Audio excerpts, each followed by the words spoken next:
নমস্কার বন্ধুরা, সিরিয়ালের সাতকাহন চ্যানেলে আপনাদের স্বাগত জানাই। দেখা যাচ্ছে যে তারে ধরি ধরি মনে করি সাতকাহন নিয়ে চলে এসেছি। দেখা যাচ্ছে যে যেখানে ওদের এনগেজমেন্ট হচ্ছিল রিং বদলা, সেইখানেই একটা বড় ঢেউ আসে, বজরাটা ভেঙে যায়। তো পুলস্ত তো কোনো রকমে বেঁচে যায়, কিন্তু অদিতিয়াকে কোন দিকে নিয়ে চলে যায় ঢেউ, সেটা কেউ বুঝতে পারে না। আর সেটা দেখে অদিতিয়ার বাবা খুব ভেঙে পড়ে। তারপরে ওনার হার্ট অ্যাটাক আসায়, ওকে ডাক্তারের কাছে নার্স ওকে ভর্তি করায় হসপিটালে। এদিকে গোরার বাড়িতে সবাই পুজো করছে। গোরার গোরা সবসময় যে রূপকে দেখছে, ওইটা গোরা সবসময় মন খারাপ হয়ে থাকে, চাকরিতেও যাচ্ছে না, সেই জন্যে খুব ঘরের লোক খুব দুঃখী আছে। তো গোরার দাদু ইতিমধ্যে ফিরে এসছে, নিয়ে বলছে বাবা কিছু একটা করুন। গোরা এমনিভাবে মুষড়ে পড়েছে, গোরার কষ্ট আর দেখা যায় না চোখে। এইসবই কথা হচ্ছে। তখন বলছে যে গোরার জন্যে, গোরার আবার সংসারে ওকে ওকে আবার ওর সংসার ফিরে আসতে হবে, ওর জন্যে আরেকজন বিয়ে দিবার ব্যবস্থা করতে বলছে। এদিকে ওরা বলছে, ওরা সব পুজো টুজো নিয়ে ব্যস্ত ছিল সব। বলছে দাদা তো কারোর সঙ্গে কিছু কথাই বলছে না। কুন্তলিনী বললো যে আমি তালুই মা, আমি গোরাদার ঘরে চাটা দিয়ে আসছি। বলছে হ্যাঁ দিয়ে আয়, কিন্তু ওকে উঠাবি না, যদি ঘুমাচ্ছে তো উঠাবি না। নিয়ে পরে বললো ঠিক আছে। নিয়ে পরে এদিকে যাচ্ছে যখন চাটা দিতে, ওর বাবা বলছে এই ফাঁকে তুই সিঁদুরটা পরিয়ে নিবি। তো বলছে কি করে? বলছে শুন, ওর বাবা দেখিয়ে দিল, তুই এমনি শুয়ে থাক, আর যে গোড়ার আঙুলে এমনি সিঁদুরটা নিবি, আর তারপরে তুই নিজের মাথায় নিজেই পরে নিবি। একবার সিঁদুর পড়ে গেলে তার কেউ অস্বীকার করতে পারবে না। ওর বাবা, কুন্তলিনীর বাবা ওকে শিখিয়ে দিল। নিয়ে তারপরে গোরার ঘরে গেল, তো গোরাকে দেখতেই পাচ্ছে না, চারিদিকে খুঁজতে লাগলো কুন্তলিনী। তারপরে এসে নিচে বললো যে গোরাদাকে তো কোথাও দেখা যাচ্ছে না, কোথায় গেল? হ্যাঁ, ও একবার গোরাকে প্রপোজও করেছিল, বললো তা হয় না, আমি রূপের জায়গা কাউকে দিতে পারবো না। খুঁজো কোথায় গেল? দেখা যাচ্ছে গোরা সেই গঙ্গার ঘাটে,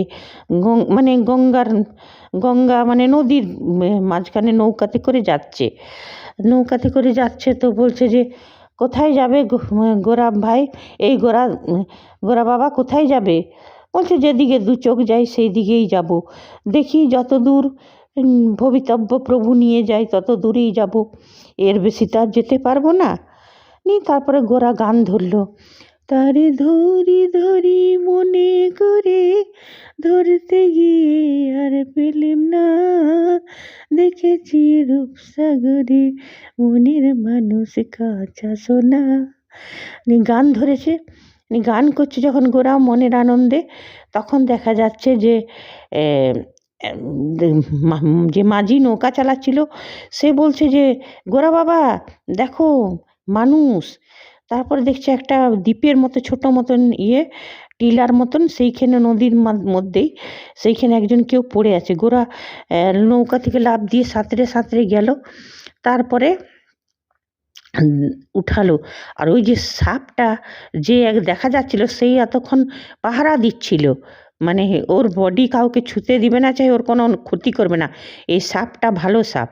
নিয়ে তারপরে মনে হয় ভগবানই পাহারা দিচ্ছিল, নিয়ে তার মহাপ্রভুই। তারপরে সাপটা চলে গেল গোরাকে আসতে দেখে। গোরা উঠিয়ে নিয়ে এলো বডিটাকে, ঘাটে নিয়ে এলো। তারপরে যখন মুখে চুলটা সরাচ্ছে তো দেখছে, বলছে হা কৃষ্ণ, ও বুঝে গেছে। বলছে রূপকে তো আমি বেলায় ভাসিয়ে দিয়েছিলাম, তাহলে এটা কে? তখন বলছে যে আরে দিয়ে অদিতিয়ার ঘরে তো খুব খুশি সব। ডাক্তারকে জিজ্ঞেস করছে ওর মা, অদিতিয়ার সৎ মাটা যে কেমন আছে, সুশোভন চ্যাটার্জি ওর হাজব্যান্ড। বলছে খুবই খারাপ আছে, ও হার্ট অ্যাটাক হয়েছে, এই খুব চিন্তায় আছি। বলছে ঠিক আছে।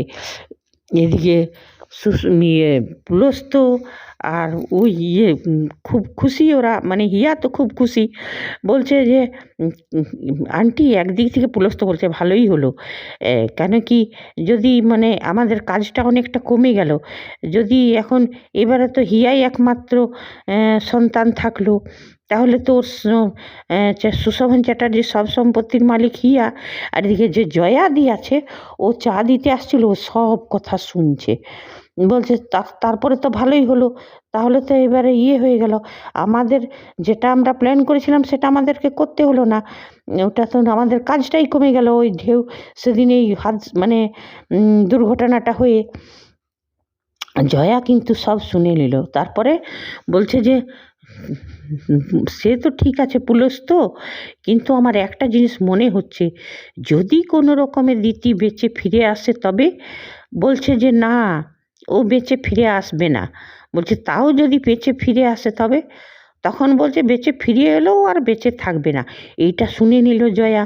জয়া চুপচাপ চলে গেল ওইখান থেকে। হ্যাঁ, এদের মানে সব ঘটনাটা জয়া জেনে গেল। নিয়ে তারপরে পুলস্তরও সত্যিটা যে এসে গেল সবার সামনে। আর এদিকে গোরা বললো যে একে মানে জলটা পেট থেকে বার করবার চেষ্টা করলো, তারপরে ওই যেটা রূপের সঙ্গে করেছিল মুখ দিয়ে সেটাও করতে পারলো না। বললো না, রূপ ছাড়া আমি অন্য কোনো মেয়েকে মানে ছুতে পারবো না করে গোরা ওকে নিয়ে পাঁজা খোলা করে উঠিয়ে নিয়ে যেতে লাগলো। সেই সময় কীর্তনের সেই দল ওরা ভজ গৌরাঙ্গ করে গাইতে গাইতে যাচ্ছে, আর গোরা ওকে অরুণাভর বন্ধুর কাছে নিয়ে এলো, বন্ধু যে ডাক্তার। নিয়ে পরে বলছে আরে এ তো রূপের মতো দেখতে। বলছে হ্যাঁ, কিন্তু এ রূপ নয়। বলছি এ তো একদম রূপের মতো দেখতে। বলছি এর এই কথা বলছিলাম, এর জন্যই তো ঘুম আসছিল না আমার। বলছে চাল তাড়াতাড়ি শিফট কর ওকে। নিয়ে তারপরে ওকে নিয়ে গেল, শিফট করলো বেডে। নিয়ে তারপরে গোরা বলছে যে না আমি, গোরা বললো ঠিক আছে। নিয়ে ওকে নিয়ে গেল। নিয়ে পরে গোরা ভাবছে যে না, এ আমাকে ভুল বুঝেছে। এই মেয়ে, আমি তো রূপকে খুঁজতে বেরিয়েছিলাম, যাকে আমি বেলাতে ভাসিয়ে দিয়েছি। তা আমি এখানে কি করছি? এইবারে ওর নিয়ে একটা কাগজ, রিসেপশনিস্ট মহিলাটাকে বললো একটা কাগজ আর পেন নিন তো। কাগজ আর পেনে সব কিছু লিখে দিল গোরা। খেয়ে নাম অদ্বিতীয়া আর কোথায় ঠিকানা সব লিখে দিয়ে তারপরে বললো এইটা অরুণাবকে দিয়ে দেবেন। ওই মেয়েটার ওই পেশেন্টের বাবার নাম লেখা আছে, সব লেখা আছে, আমি যাচ্ছি। আর হ্যাঁ, গোরা এটাও মনে করছিল যে নবদ্বীপ থেকে এত দূরের এইখানে অদ্বিতীয়া কী করে এলো। নিয়ে তারপরে গোরা বেরিয়ে যেতে লাগলো। তখন রূপ বলছে এত রাগ। হ্যাঁ, তখন থমকে দাঁড়ালো, দেখছো রূপ বসে আছে। বলছে এত রাগ, যাকে তুমি বাঁচিয়ে আনলে সে মরে গেল কি বেঁচে গেল সেই খবরটাও জেনে যাবে না? বলছে না রূপ, আমি আর জেনে কি করব, ও অরুণাভের হাতে দিয়ে দিয়েছে, আমি তো তোমাকে খুঁজতে বেরিয়েছিলাম। বলছে না, আমার গোরাচাঁদ তো এমন লোক নয়, মাঝ রাস্তায় ছেড়ে কাউকে তো যায় না। হ্যাঁ, আমার গোরাচাঁদ তো এমনি না। নিয়ে তখন বলছে যে এইসব এই কথা, মানে ও তো শয়নে স্বপনে রূপকেই দেখে। নিয়ে তারপরে দেখা গেল যে ওই বন্ধুটা এলো অরুণাভ। তো অরুণাভ ও ভাবছে যে যখন রূপের বেলায় অরুণাভ বলেছিল যে সরি গোরা, আমি ওকে বাঁচাতে পারলাম না, বিষটা অনেক ছড়িয়ে গেছে, শেষ সময় তুই যা সামনে। ও ভাবছে এবারে এটাই বলবে, সেই জন্য ও বেচারা প্রস্তুত হচ্ছে নিজেকে গোরাচাঁদ। কিন্তু ও এসে বলল যে মেয়েটার জ্ঞান ফিরেছে, অনেকটা ঠিক আছে, স্টেবল আছে মেয়েটা। আজকে তো এতটাই, এবারে নেক্সট এপিসোডে দেখব কি হতে চলেছে। তবে হ্যাঁ, আজকেও আমি ওই কথাটাই বলবো যে সিরিয়ালটা ঠিক আছে, নদী সব কিছুই দেখাচ্ছে, কিন্তু সিনগুলো অনেক ধোঁয়াশা ধোঁয়াশা টাইপের সিন, যেটা দেখে দর্শকদের মজা আসছে না। আর কেমন যেন ধোঁয়াশা ধোঁয়াশা যখন দেখানো হয় কোনো জিনিসটা, তখন একটা গা ছমছমে ভাব থাকে। তো এই মানে এটা তো কোনো ভূতের সিরিয়াল নয় যে গা ছমছমে ভাব আর সব কিছুতে। হ্যাঁ, রূপকে যখন দেখাচ্ছে তখন না হয় ধোঁয়াশা দেখা ঠিক আছে, কিন্তু যখন ওই অদ্বিতীয়ার বাড়িটা দেখাতলো, যখন সেইখানটাও ধোঁয়াশা। তারপরে অনিরুদ্ধর বাড়িতে ড্রয়িং রুম, সেখানে সবাই বসে আছে, পুজো হচ্ছে, ওই জায়গাটাও তো কমসে কম ব্রাইটনেস দেখাক। এমনি ধোঁয়াশা ধোঁয়াশা দেখলে, আমি এমনি একটা সিনেমা দেখেছিলাম অনেক দিন আগে, সিনেমাটা ছিল কি যেন, নামটা ভুলে গেছি নামটা। রণবীর কাপুর ছিল, সলমান খান ছিল, সোনম কাপুর ছিল। ওই সিনেমাটাও এমনি ধোঁয়াশা ধোঁয়াশা কালো কালো টাইপের ছিল। সেই জন্যে এত ভালো গল্পটা হওয়া সত্ত্বেও, এত ভালো ভালো অ্যাক্টর থাকা সত্ত্বেও সিনেমাটা, হ্যাঁ সঞ্জয় লীলা ভনসালীর সিনেমাটা ছিল, মানে সব কিছু থাকা সত্ত্বেও সিনেমাটা ফ্লপ হয়ে গেছিলো। তো সেটাই বলবো মেকার্স দিকে যে কমসে কম যখন রূপকে দেখাবে তখন ধোঁয়াশা ধোঁয়াশা থাকুক, কিন্তু যখন ওদের ঘরটা দেখাবে, চাহে অদিতিয়ার ঘরটা দেখাবে, তখন তো কমসে কম ব্রাইটনেসটা থাকুক, যেমন এমনি থাকে বাস্তবে, যেমন থাকে সিরিয়ালে চাহে সিনেমাতে, সেরকম সেটা থাকুক।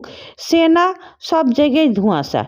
ঠিক আছে বন্ধুরা, আজ এতটাই, আবার চলে আসবো তারে ধরি ধরি মনে করি সাতকাহন নিয়ে। আর বন্ধুরা, যদি আপনারা আমার সাথে সহমত থাকেন তো কমেন্ট করবেন, না থাকেন তাও কমেন্ট করবেন, আর সাবস্ক্রাইব করবেন, লাইক করবেন। ধন্যবাদ, বাই।